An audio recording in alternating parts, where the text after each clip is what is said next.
asked one of my new trainees in class this week, "Tell me about your academic background." And he replied, "Ma'am, I have completed my graduation last year." I looked at him for a moment, smiled, and told him, "You completed your graduation last year." He had a puzzled look on his face. "That's what I told you, ma'am," he replied. And I said, "Of course not.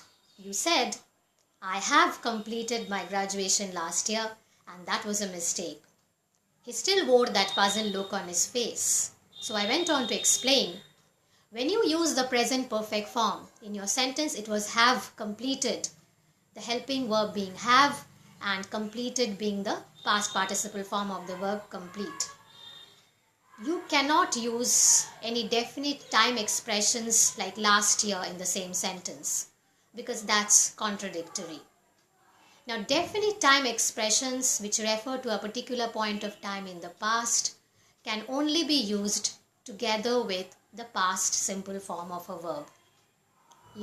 When the speaker is thinking about an action or an event that got over at some point of time in the past, and the speaker is no longer thinking about that particular action or event. So that action or event does not have a bearing on the present moment, doesn't have a connection with the present moment. But if you are thinking about a particular effect of a past action or event, so that's when you are connecting that past event with your present moment. So the focus of your meaning somewhat shifts.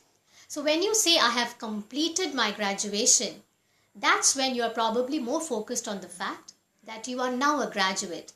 So that's your stage of academic career. You have obtained the degree of graduation. But if you say, "I completed my graduation last year," that means you're more focused on the fact that 2018 was the year when you got your degree. So the action or the event of getting that degree or the time of that action or event becomes more important. Whereas in the present perfect form, the fact that you are now a graduate, that is your academic qualification as of now, is more important. So there's a very subtle line of difference, a very subtle shift in meaning when you use the past simple and when you use the present perfect. So when you say, "I ate my lunch around 1 o'clock," that's when you are thinking that 1 o'clock was the exact time of the day when you ate your lunch. But if you use the sentence, "I have eaten my lunch," that means you're more focused on the fact that your stomach is now full. It doesn't need any more food right now. If you use the structure, "he has gone out," means the person you're talking about isn't probably back yet. You're still waiting for this person to come back, for him to return. And if you use the sentence, "he went out for lunch," you're probably more focused on the fact that he did not have his lunch, his food at this particular place, where you are speaking.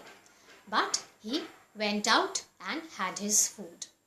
So when you use the present perfect, remember you cannot use any definite time expressions like last year, last month, last week, last November, in 2018.